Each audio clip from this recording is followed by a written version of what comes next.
Assalomu alaykum, hurmatli hamyurtlar. Demak, bugun niqoblar to'g'risida gaplashadigan bo'lsak, bu tibbiy niqoblar, ya'ni havo tomchi yo'li bilan yuqadigan infeksiyalardan samarali himoyalanish usullaridan biri bu kundalik faoliyatimizda tibbiy niqoblardan foydalanish hisoblanadi. Tibbiy niqoblar bir nechta turga bo'linadi. Bu oddiy kundalik foydalaniladigan tibbiy niqoblar, steril tibbiy niqoblar va maxsus tibbiy niqoblarga ajratiladi. Albatta, fuqarolarimizni kunlik ishlatadigan tibbiy niqoblari bu demak atrofdagi kasal bo'lgan, ya'ni o'tkir respirator infeksiyalar bilan kasallangan bemorlardan aksirish, yo'talish va so'zlashish paytida havoga chiqadigan aerozollar orqali turli infeksiyalarni o'ziga yuqtirib olmasligini oldini olish uchun ishlatiladi. Shu bilan birga bemorlar agar tibbiy niqoblardan foydalanadigan bo'lsa, aynan shu sabablarga ko'ra, ya'ni aksirish, yo'talish yoki so'zlashish paytida havoga demak so'laklar orqali infeksiyalarning tarqalishini oldi olinadi.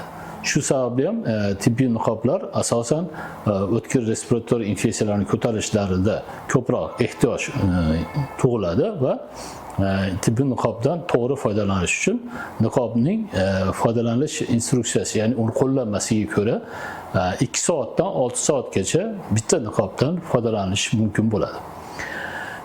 Maxsus niqoblar esa ko'proq bu tibbiyot xodimlari, ya'ni jarrohlik amaliyotini o'tkazayotgan yoki boshqa shunday tibbiy niqoblardan foydalanishni talab etadigan jarayonlarda ishlatiladigan niqoblarga ataladi.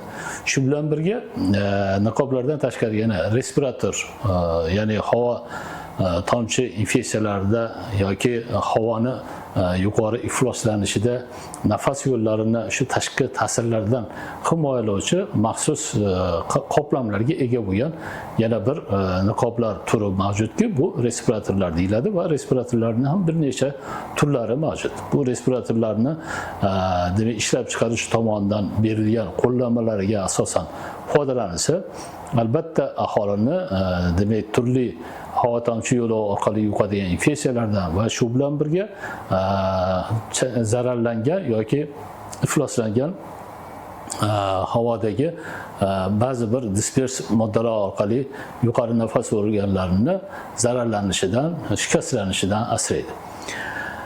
Shuningdek, tibbiy niqoblarning yana bir